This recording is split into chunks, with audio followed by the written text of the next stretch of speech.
सामन्त गोयलले नै बाबुराम भट्टराईलाई भन्न लगाएको विषय हो। त्यो भनिसकेपछि अनि उ आएको। यो समग्र सेटिङमै यहाँ चाहिँ काम भइराखेको छ। निश्चित रूपमा तपाईले मलाई नियुक्ति गर्ने, मैले तपाईलाई कारबाही गर्न नसक्यान हो, तर तपाईलाई नै हटाएपछि त अहिले सामन्त गोयल आउँदाखेरि चाहिँ यो कुरा किन भयो? दुईटै हत्यारा नेकपा भएर बस्या हुन्। कहाँ छ एमाले? मलाई देखाउनुहोस् त। तपाईले एमालेको हत्या गर्नुभयो कि भएन? तपाईले माओवादीको हत्या गर्नुभयो कि भएन? केपी ओलीले सामन्त गोयललाई भेट्दाखेरि चाहिँ राष्ट्रको शिर झुक्यो भनेर कसरी नारायण श्रेष्ठजीले भन्नुभयो? सिधा हिसाबले भन्नु, राजनीतिक दलहरूको अन्त्य अवश्यम्भावी हुनुपर्छ। कसैको उक्साहटमा नेपालले यो नक्सा निकाल्यो भने मुकुन्द नरवणे आउँदाखेरि राष्ट्रपतिजी प्रधानमन्त्रीजीहरू उहाँलाई त्यो तकमा पदवी भिराइदिनलाई तयार हुनुहुन्छ होइन? के 62-63 को आन्दोलन सी जिनपिङ विचारधारालाई प्रस्फुटन गराउनलाई ल्याइदिएको थियो? होइन भने 62-63 को आन्दोलनमा त्यो राज्य सत्ता परिवर्तनमा चीनको भूमिका के थियो? बुझ्नु पर्यो नि। अनन्त भ्रष्टाचारमा केपी शर्मा ओलीजीले फल्नाले भ्रष्टाचार गरे होइन भनेर भन्नुभएको होइन।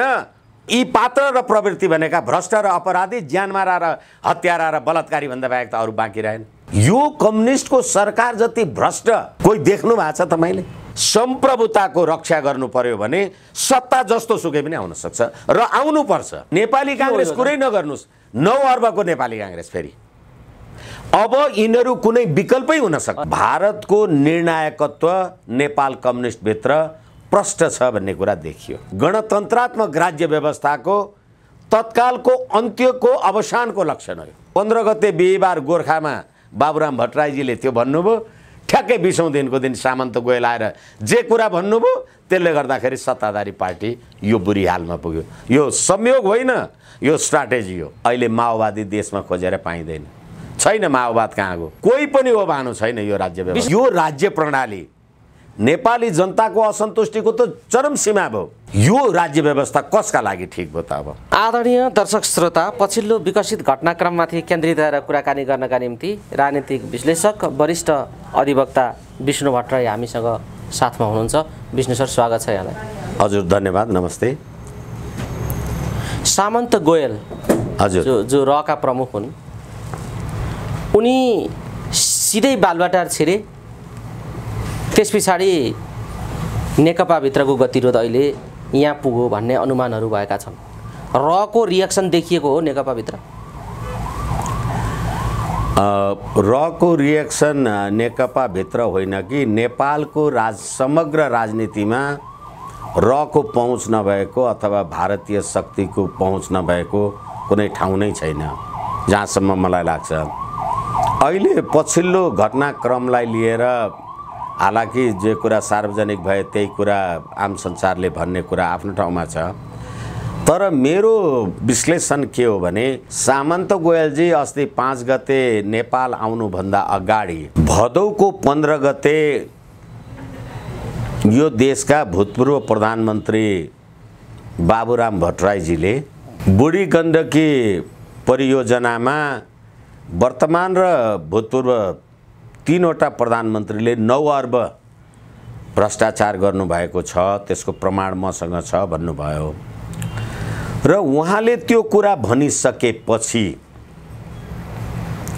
र नेपालले आफूले नेपालको संविधानको धारा 9 को अनुसूची 3 बमोजिमको नक्सा पाठ्यपुस्तकमा अहिले नराख्ने कुरा बताएपछि सामन्त गोयल आउने र बाबुराम भट्टराईजीले भ्रष्टाचार गरेको कुरा जे सार्वजनिक गर्नुभयो त्यो कुरा चाहिँ होइन भनेर नेकपाको प्रवक्ताले नारायण काजी श्रेष्ठले खण्डन गर्नु भएपछि अहिले सामन्त गोयल आउँदाखेरि चाहिँ यो कुरा किन भयो?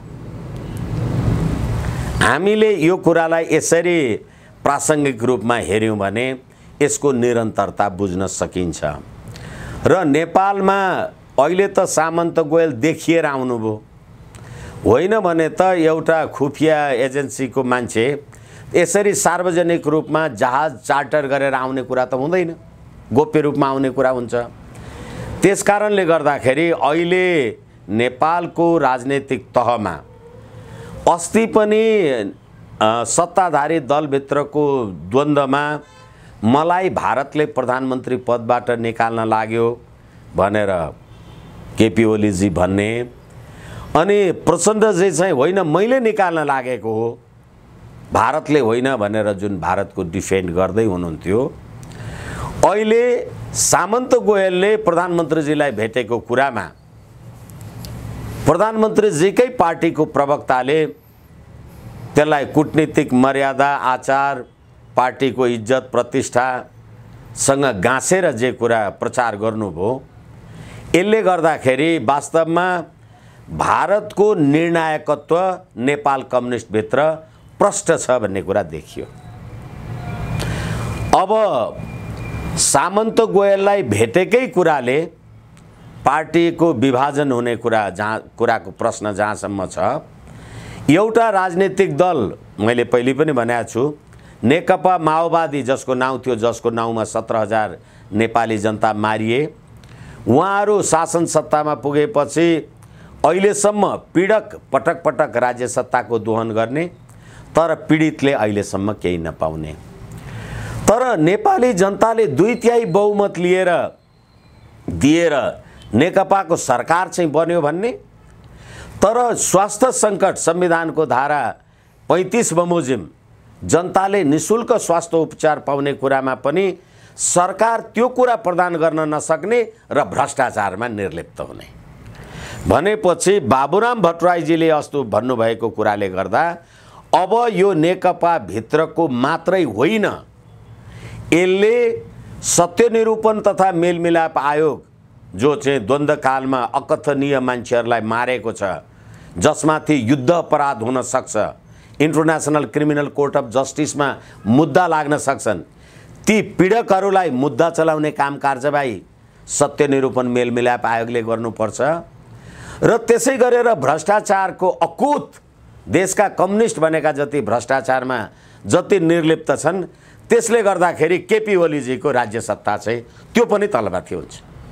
यसकारणले गर्दाखेरि यो नेकपा भित्रको फुट मात्रै होइन, यो नेपालमा अहिले रहेको सङ्घीय लोकतान्त्रिक धर्मनिरपेक्ष गणतन्त्रात्मक राज्य व्यवस्थाको तत्कालको अन्त्यको अवसानको लक्षण हो। तपाईहरुले यसलाई यो समग्र अवसानको दिशामा गयो किनभनेदेखि हिजो पनि तपाईहरुले हेर्नुभयो होला, सम्मानित सर्वोच्च अदालतले संक्रमण पीडितहरूको निशुल्क उपचार गर भन्यो, राज्यले त्यो कुरा गरेन भनेर अदालतको मानहानिको मुद्दा चलिराखेको छ। तर अदालतको मानहानिको मुद्दा कस उपर चल्यो? सरकारको विरुद्धमा, प्रधानमन्त्रीको विरुद्धमा। प्रधानमन्त्री विरुद्धमा भनेपछि सरकारको विरुद्धमा भइगयो, अरु एबीसीडी नाउँ जोड्नु परेन। सरकार संविधानको कर्तव्य पालनमा च्युत भएर र भ्रष्टाचारमा निर्लिप्त भएर, त्यसमा पनि महामारीमा पनि भ्रष्टाचारमा निर्लिप्त भएको कारणले गर्दाखेरि सरकारको साख समाप्त भयो।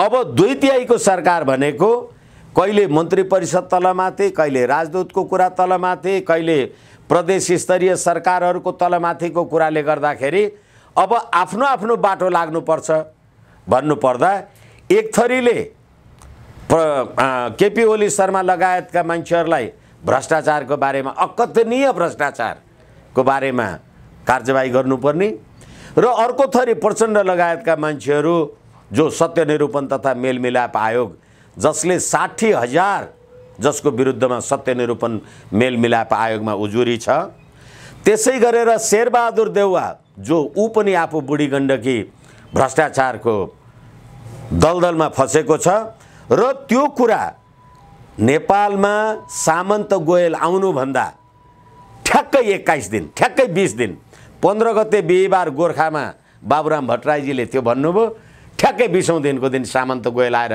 जे कुरा भन्नुभयो, त्यसले गर्दाखेरि सत्ताधारी पार्टी यो बुरी हालमा पुग्यो। यो संयोग होइन, यो स्ट्राटेजी हो।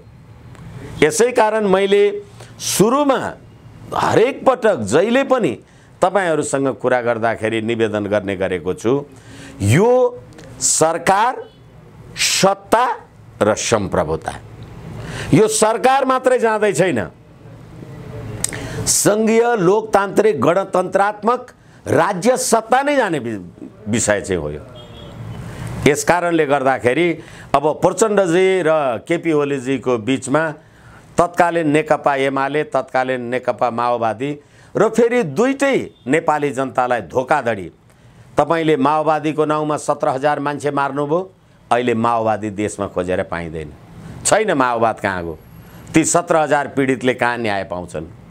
त्यसै गरेर एमाले मदन भण्डारीका हत्याका कुरामा विद्यादेवी केपी ओलीजीले त छानबिन कमिटीमा आफै बस्दा म सत्तामा पुगेको 2 महिना दिनमा मदन भण्डारीको हत्यारा पत्ता लगाउँछु भन्नुभएको थियो।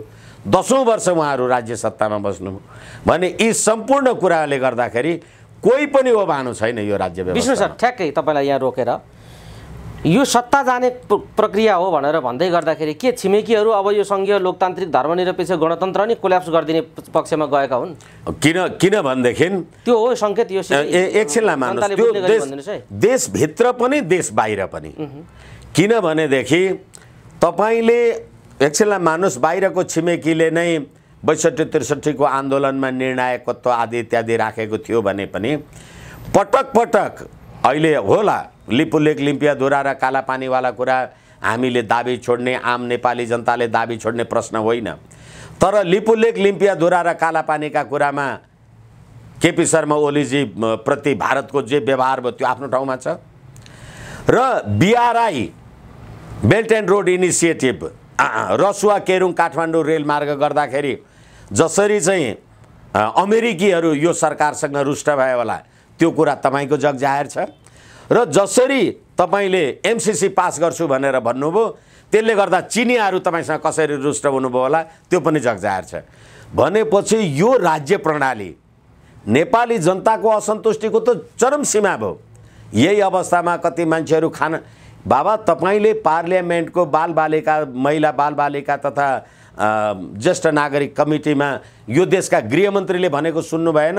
सम्झना कामीको बलात्कार र हत्या भएको पछिल्लो घटनामा अमेरिका दक्षिण अफ्रिकाको हिसाबमा जोड्दा त हामी कहाँ त यस्ता बलात्कार त 2-4 मात्रै भएका छन्, उहाँहरू कहाँ त हजारौँ हजार हुन्छन् भनेर भ्रष्टाचार बलात्कार व्याभिचार चाहिँ भइरहनुपर्छ भन्नु भएन?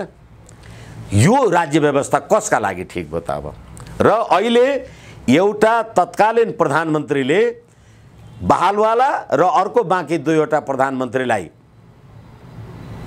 भ्रष्टाचार बुढी गण्डकी काण्डमा भ्रष्टाचार प्रकरणमा उठाएको 15 दिन पछाडि सामन्त गोयल आउने, सामन्त गोयल आएपछि त्यो शिष्टाचार भेट भएन मिलेन भनेर नारायण काजी श्रेष्ठले भन्ने, नारायण काजी श्रेष्ठले त्यो कुरा भन्ने बित्तिकै चाहिँ अनि केपी ओलीजी र प्रचण्डजीको बिचमा संवादहीनताको स्थिति आउने गर्दा गर्दै यो अहिले टुट्ने कुरा भएपछि अब यो राज्य व्यवस्थामा को चाहिँ सधैँ मान्छे बाँकी रह्यो र यो राज्य व्यवस्था न त नेपाली जनताले यसबाट केही पाए। धेरैचोटि मैले भनेकै छु तपाईँले 8-8वटा राजा पालिराख्नु भएको छ अहिले। अनि बाह्य शक्तिको बाह्य छिमेकीसँगको कुरा गर्ने हो भने कोसँगको हाम्रो छिमेकी सम्बन्ध सुमधुर रह्यो, राम्रो रह्यो। अहिले एउटा राजदूत नियुक्ति गर्नमा अमेरिकाको परराष्ट्र मन्त्री माइक पोम्पियोले केपी ओलीजीलाई फोन गर्नुभयो भन्ने कुरा त सार्वजनिक भयो नि। यस्तो बुरी हाल हुन्छ देशको। यसकारणले गर्दाखेरि यो राज्य व्यवस्थाको अन्त्य र जति अपराधीहरू राज्य सत्तामा बसेका छन्, भ्रष्टाचारका अपराधी, ज्यान मारेका अपराधी, राष्ट्रद्रोह गरेका अपराधी, जसले लिपुलेक लिम्पियाधुरा र कालापानी नेपालले आफ्नो नक्सामा निकाल्दाखेरि कसैको उक्साहटमा नेपालले यो नक्सा निकाल्यो भन्ने मुकुन्द नरवणे आउँदाखेरि राष्ट्रपतिजी प्रधानमन्त्रीजीहरू उहाँलाई त्यो तकमा पदवी भिराइदिनलाई तयार हुनुहुन्छ होइन? यो भन्दा ठुलो राष्ट्रहितको विचलन के हुन्छ? संविधानको धारा 5 नेपालको राष्ट्र, राष्ट्रियता, राष्ट्रिय एकता, स्वाधीनता, स्वाभिमान, अखण्डता, त्यसको विरुद्धको काम सङ्घीय कानुनमा बमोजिम फौजदारी कसुर हुन्छ। अहिले फौजदारी कसुरको काम कसले गर्दैछ? तपाईले गर्दै हुनुहुन्छ, मैले गर्दैछु। यसकारणले गर्दाखेरि यो राज्य व्यवस्थाकै विकल्पको कुरा। अहिले अब पार्टीभित्र उहाँहरूको द्वन्द्व त अघि पनि हामीले कुरा गरिसक्यौँ, जुन अप्राकृतिक मैले तपाईँहरूलाई भनेको छु मन मिलेको पार्टी थिएन। ठ्याक्कै विष्णु सर, राज्य व्यवस्थाकै विकल्प हो भने विकल्प को हो त? विकल्प मैले त धेरैचोटि भनेको छु, मेरो यो आग्रह पनि हुनसक्छ, पूर्वाग्रह पनि हुनसक्छ। म संवैधानिक राज संस्थाको पक्षधर मानिस भएको कारणले गर्दा राष्ट्रिय एकताको प्रतीकको रूपमा राज संस्थाको पुनर्स्थापनाको स्थिति हुनसक्छ। र अर्को कुरा के हो भनेदेखि यो देशको सेनालाई लकीरका फकीर भन्ने राजनीतिक दलहरूको अन्त्य अवश्यम्भावी हुनुपर्छ र देशको अखण्डता अक्षुण्णता राख्नको लागि हुनसक्छ पाकिस्तान जस्तो सेनाको पनि स्टेप इन हुनसक्छ। भनेपछि एउटा निरङ्कुश र निर्दलीय व्यवस्थाको कल्पना गर्नुभयो तपाईँ? होइन, निरङ्कुश र निर्दलीय होइन। तपाईँ भनेको त निर्दलीय कुरा। एकछिन तपाईँ एकछिनलाई मान्नुहोस्। जस्तो सिक्किमको उदाहरण हामीले पछिल्लो पटक धेरैचोटि दिएका छौँ। सिक्किममा दल हुँदाहुँदै त्यो देशको सम्प्रभुता भारतमा विलय भयो। त्यतिखेर जनताले प्रजातन्त्रको लागि भोट दिए कि निरङ्कुशता भयो? मलाई भन्नुहोस् त। दल हुनु नै प्रजातन्त्र हो भन्ने हो भने सिक्किम के भयो त? त्यसैले प्रजातन्त्र पहिलो कि राष्ट्रियता पहिलो? यसैले मैले भने सरकार बेला भयो अहिले। एकछिन सरकार, सत्ता र सम्प्रभुता। सरकार एउटा कुनै सत्ता, अहिले हाम्रो लोकतान्त्रिक गणतन्त्रात्मक सङ्घीय जे छ होला त्यस अन्तर्गत परिवर्तन भइरहन्छ। तर सत्ता 62-63ले त सत्ता परिवर्तन गर्यो नि, सरकार मात्रै होइन। तर यहाँ त सम्प्रभुता नै के हुने भन्ने प्रश्न हो। यसकारणले सम्प्रभुताको रक्षा गर्नु पर्यो भने सत्ता जस्तो सुकै पनि आउन सक्छ र आउनुपर्छ। ठ्याक्कै विष्णु सर, यहाँ रोकेर प्रचण्ड केपी ओलीको अहिलेको विवादको चुरो विषय के हो त? आखिरी प्रयोगशाला भन्ने किताबमा सुधीर शर्माले को कसको मान्छे हो भन्ने क्लियर लेखिदिएका छन्। मिसन रहको नामक पुस्तकमा रहको मिसन के हो नेपालका लागि भन्ने कुरा क्लियर छ। नेपाली जनताले पुस्तक पढ्ने, अक्षर चिन्नेले लगभग यो कुरा बुझेका छन्, पढेका पनि होलान्। एउटै शक्ति केन्द्रले चारतिर चाहिँ पम लगाइदिएको हो कि यो यो यो टकराव कुन शक्ति केन्द्रका बिचको टकराव हो? यो क्लियर गर्ने एकैछिन मलाई लाग्छ हामीले यो नियोजितै हो, उहाँहरूको नियोजितै धन्दा हो, नियोजितै हो। र अघि हामीले कुरा गरिसक्यौँ जसरी यो राज्य प्रणाली ल्याउनका लागि पश्चिमा शक्ति, भारतीय शक्ति जसरी लाग्यो होला, अहिले न पश्चिमा शक्तिको स्वार्थ पुरा भयो न भारतीय शक्तिको स्वार्थ पुरा भयो। त्यति मात्रै होइन, लिपुलेक लिम्पिया धुरावाला नक्सा तपाईँले आज निकाल्नुभयो, ठुलो राष्ट्रियताका कुरा गर्नुभयो, भोलि त्यसलाई पाठ्यपुस्तकबाट छाप्नबाट हटाउनु भयो र फेरि अर्को राष्ट्रघातको कुरा गर्नुभयो। शुभकामनामा नक्सा हटाइदिनु, शुभकामनामा नक्सा हटाउनु भयो। त्यति मात्रै होइन, तपाईँले बिआरआई अन्तर्गत मात्रै होइन, तपाईँले त म त सी चिनफिङ विचारधाराद्वारा अनुप्राणित छु भनेर केपी ओलीजीको पार्टीले भनेपछि म भ्रिकुटी टेलिभिजनलाई विनम्रताका साथ, जिम्मेवारीका साथ निवेदन गर्दैछु के 62-63 को आन्दोलन सी चिनफिङ विचारधारालाई प्रस्फुटन गराउनलाई ल्याइदिएको थियो? होइन भने 62-63 को आन्दोलनमा त्यो राज्य सत्ता परिवर्तनमा चीनको भूमिका के थियो? बुझ्नु पर्यो नि। यस कारणले गर्दाखेरि न तपाईँको निमित्त मैले जे गरेँ होला, राज संस्थाको विरुद्धमा गरेँ होला, संघीयता गरेँ होला, जे गरेँ होला, जे गरेँ, न तपाईँ मैले हिजो गरेको कुरामा न तपाईँ कृतज्ञ हुनुभयो, न तपाईँले आफ्नो देशभित्रै केही काम गर्नुभयो। तपाईँ जति भ्रष्ट, यो कम्युनिस्टको सरकार जति भ्रष्ट कोही देख्नु भएको छ तपाईँले? र गर्दा गर्दै यही राज्य व्यवस्था, सङ्घीय लोकतान्त्रिक गणतन्त्रात्मक राज्य व्यवस्था ल्याउनका लागि भारतीय खुफियाद्वारा सञ्चालित बाबुराम भट्टराई जस्ता मान्छेले, यो तीन जना मान्छेहरूले 9 अर्ब भ्रष्टाचार गरेका छन् भन्ने कुरा, त्यो निरङ्कुशता हो कि त्यो प्रजातन्त्र हो कि लोकतन्त्र हो? मलाई भन्नुहोस् त। सामन्त गोयलको आगमन र भूमिका र बाबुरामको भूमिका होइन, सामन्त गोयलले नै बाबुराम भट्टराईलाई भन्न लगाएको विषय हो। त्यो भनिसकेपछि अनि ऊ आएको। यो समग्र सेटिङमै यहाँ चाहिँ काम भइराखेको छ निश्चित रूपमा कुरा यसरी बुझ्नुपर्छ। आज प्रचण्ड र ओलीको झगडा पनि यो प्रायोजित हो निश्चित रूपमा। किनभनेदेखि अब एउटा 17,000 मान्छेको नर अपराधबाट उन्मुक्ति हुन सक्दैन, फेरि त्यहीँ बसेर र अर्को नेपालको अकथनीय अर्बौं राष्ट्रद्रोह गरेको त्यो भ्रष्टाचार गरेको तपाईँ उहाँ उसलाई इमरान खानलाई हेर्नुहोस् न, अहिले नवाज शरीफलाई थुन्दाखेरि अर्बौंको राष्ट्रद्रोह गर्ने मान्छे भनेर इमरान खानले भनिराखेका छन्।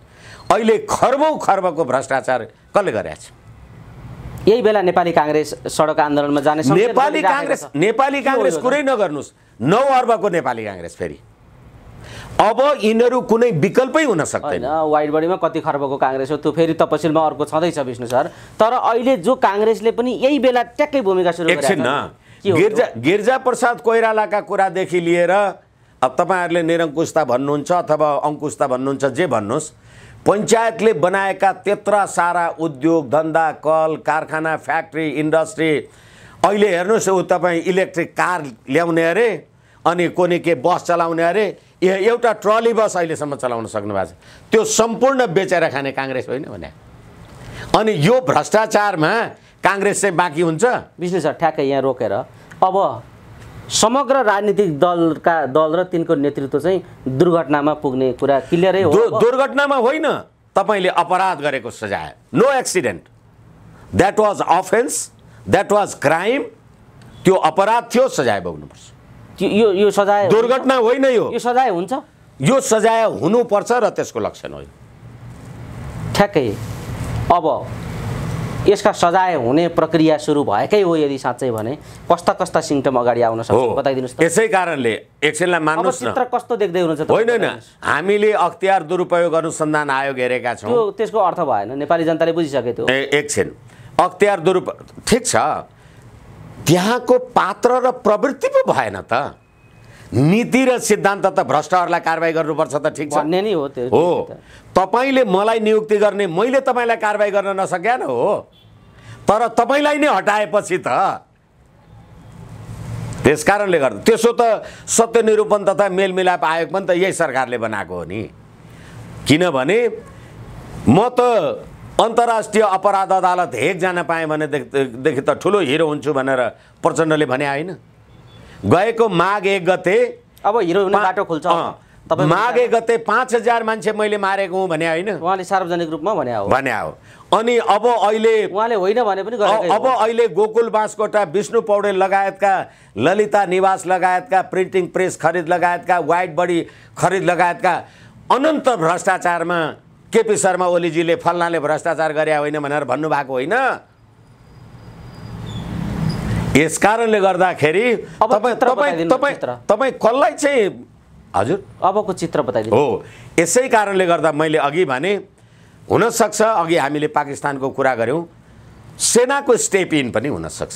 ठ्याक्कै तपाईँले क्लियर गरिदिनु भयो। अब यो दलहरूलाई मात्रै होइन, तिमी अझै दरो बन, अब यी सबैलाई सनकै पारेर ल्याउने चाहिँ तिमीलाई नि हो भनेर यता दरबारतिर पनि अर्को पम हालेकाले नयाँ उत्साह जाएको छ त्यहाँ पनि भन्ने चर्चा छ। अब यो अर्काले ल्याइदिने र अर्काले हटाइदिने, यो कुराले कति तपाईले अर्थ राख्ला विष्णुजी? हो, तपाईले भन्नुभएको कुरालाई इन्कार चाहिँ गर्न सकिँदैन, तर प्रश्न के हो भनेदेखि अहिले जुन राष्ट्र, राष्ट्रियता, राष्ट्रिय एकता, अखण्डता, स्वाभिमान, भ्रष्टाचार, अब यो कुशासनको पराकाष्ठा जे भएको छ, कमसे कम हामी, ठिक छ, म सर्वगुण सम्पन्न नहुन सक्छु, तपाईँ पनि नहुन सक्छ, तर को कम खराब छ भन्ने कुरा हेर्न त सकिन्छ नि। यसै कारणले गर्दाखेरि हामीले 250 वर्षसम्म यो देशको अक्षुण्णतालाई कायम राखेर लिएर आउने यो देशको नेपाली सेना, यो देशको संवैधानिक राज संस्था, समयअनुसार राज संस्था, राष्ट्रिय एकता अखण्डताको प्रतीक। अहिले भन्नुहोस् न, अस्ति भर्खरै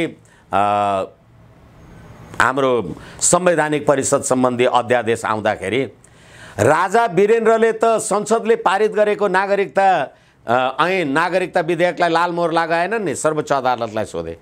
विद्यादेवी भण्डारीजीले के गर्नुभयो?